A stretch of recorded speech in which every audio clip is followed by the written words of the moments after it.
Okay, so I guess you had a chance to view and appreciate the beauty of MRI recording, right? The data that we got, and why is it that the data that you're recording, unlike other modalities, here what you're recording is actually the Fourier transform. Even though the signal is represented as S of t, the data that you're recording actually turns out to be samples of your Fourier spectra. So, it's very intriguing. So now what we will do is, as you will see here, this was supposed to be the course content and we have covered until data acquisition. We are still left with image reconstruction and image quality. We covered what we'll be covering today. It's going to be very straightforward. 10-15 minutes we'll finish image recon because there is nothing new. Okay, so how do you obtain original signal?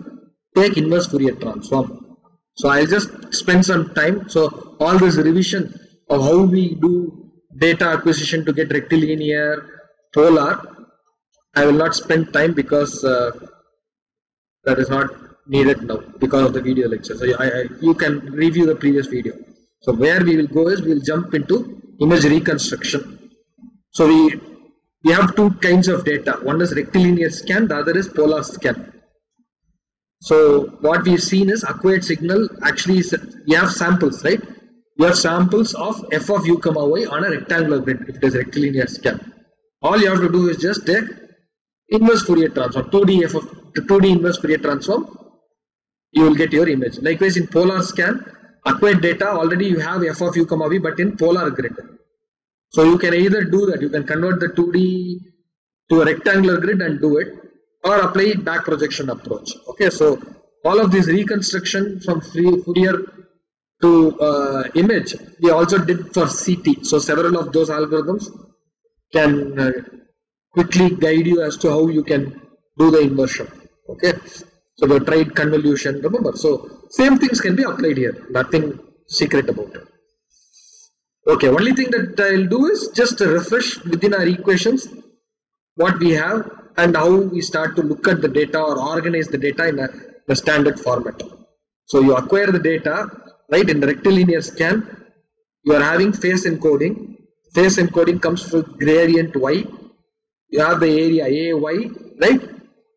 So you are applying this gradient for a time period for phase encoding. So this is the phase that is accumulated. So you have for each phase, you have a baseband signal that you are getting with frequency encoding. So your S0 of t, this t is what? X direction, time over which you are acquiring. Essentially it translates to frequency, correct? Gamma gx t is going to give you the highest frequency in the readout direction. AY is the v direction, how you are moving in. So phase, right? So what you have is S0 of t comma frequency and phase essentially, right? You have, this is the signal f of x comma y e power minus j gx xt e power minus ay dy dxy. So this is the same equation we saw before, and we can readily identify, like we said, what is your u direction frequency, what is your v direction frequency.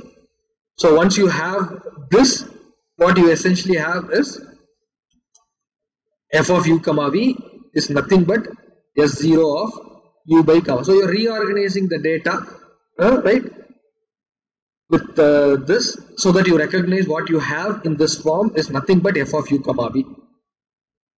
So once you have that, take the inverse Fourier transform. This is the fundamental equation in MRI for rectilinear scanning. Similarly, what you can do is for your polar coordinates. Polar coordinates, how do you organize the data? You have to have r comma theta, or r we won't call r, we have been using rho, right? Because so in the acquired data in the polar coordinate, you acquired it with gx gy so that you can get different theta. So range direction we will call it as a rho, the angle is theta, correct?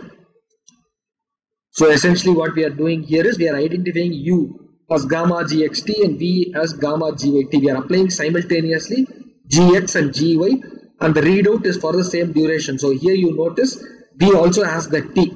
If you understand the meaning, you don't have to pay attention in remembering all this. This will come straightforward by thinking about the physics.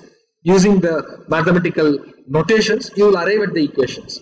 So U is gamma Gx t because it is a frequency. Gamma Gy is the frequency. You are acquiring it over a period t, right? T is the acquisition. So you are having this readout gradient while you are acquiring. So that's why this t is there. So this was there from before. The phase direction also in polar means you are applying gradient Gy also simultaneously.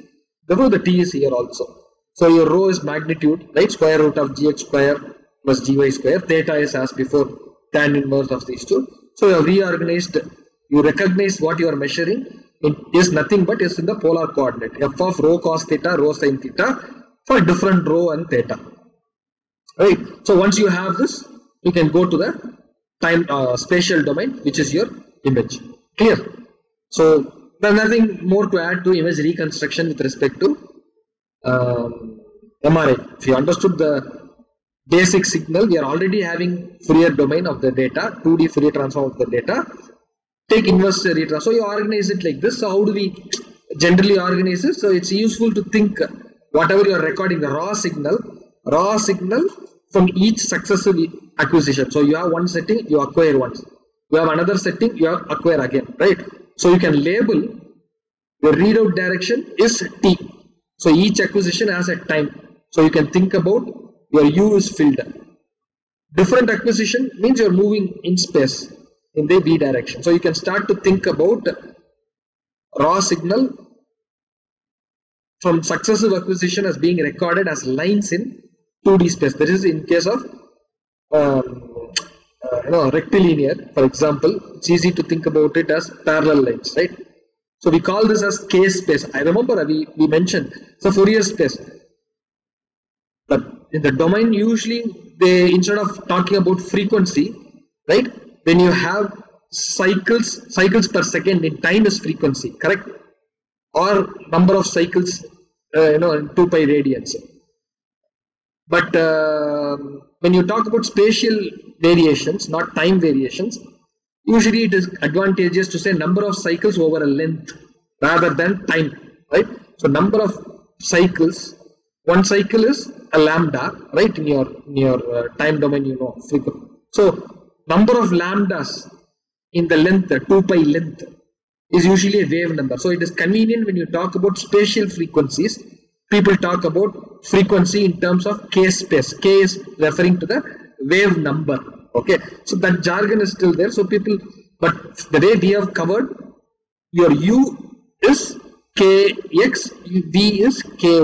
Okay, so you just have to be careful. Whatever we are covering is correct. You just have to, if you are reading different literature from different background, they may call this as K space.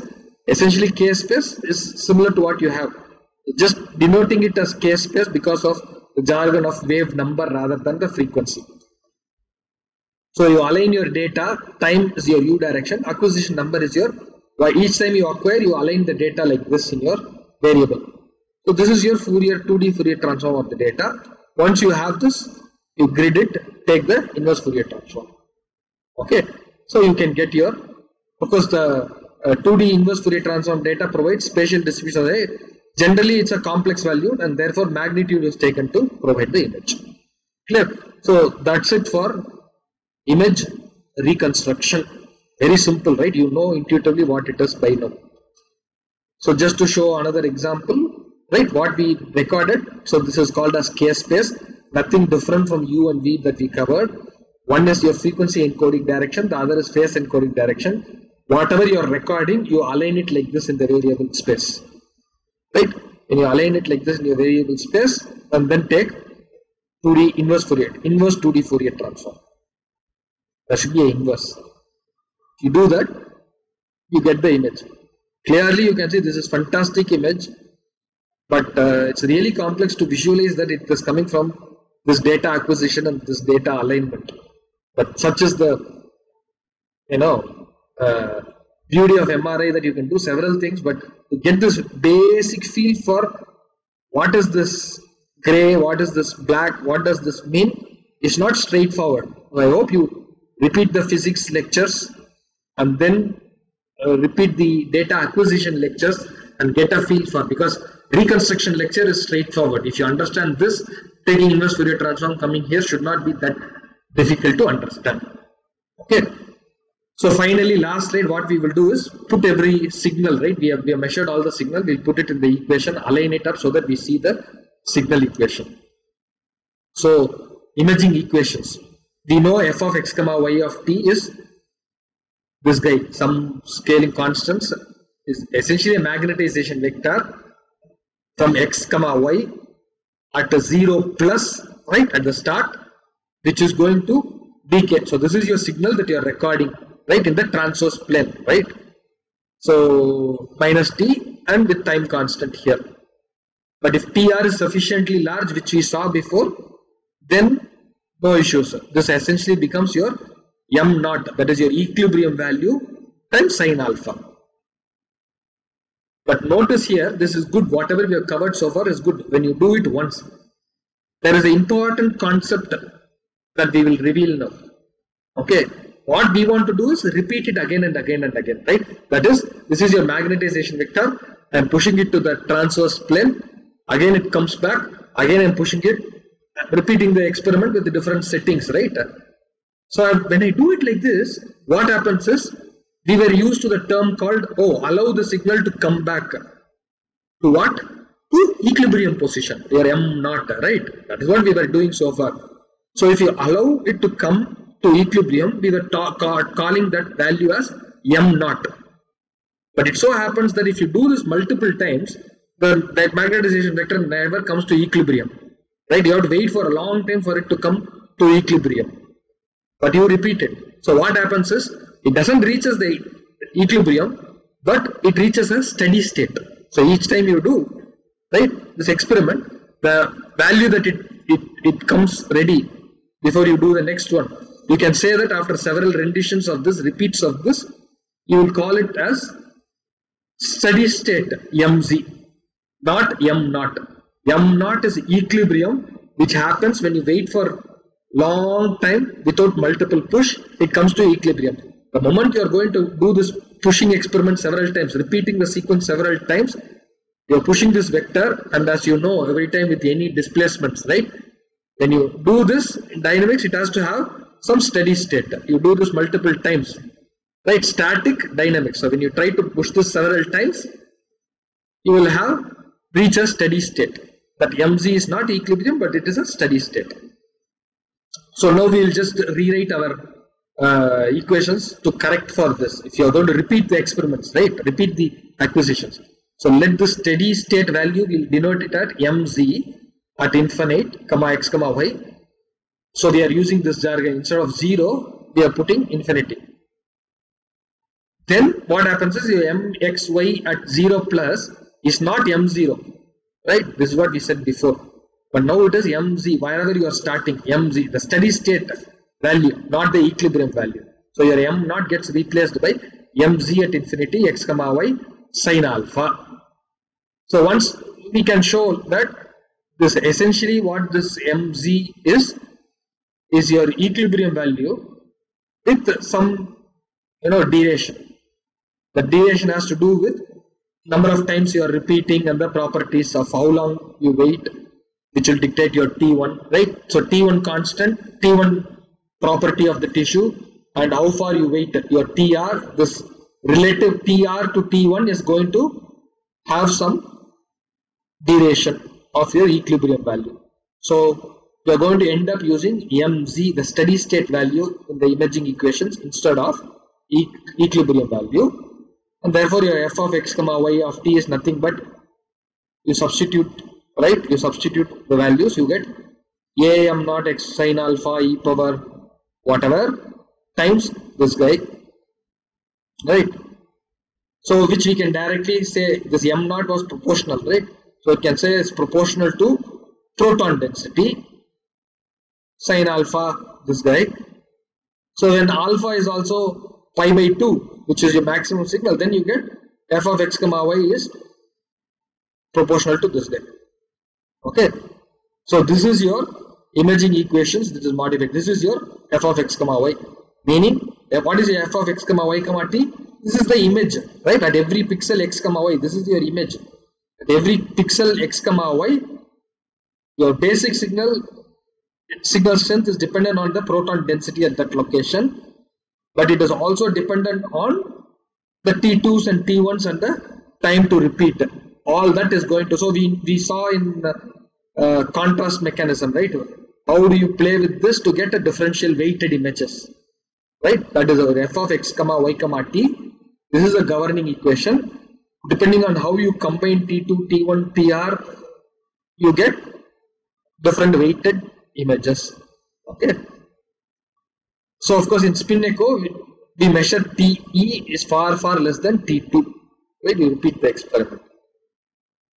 Clear? So this completes in some sense the image formation. We need to next study about image quality.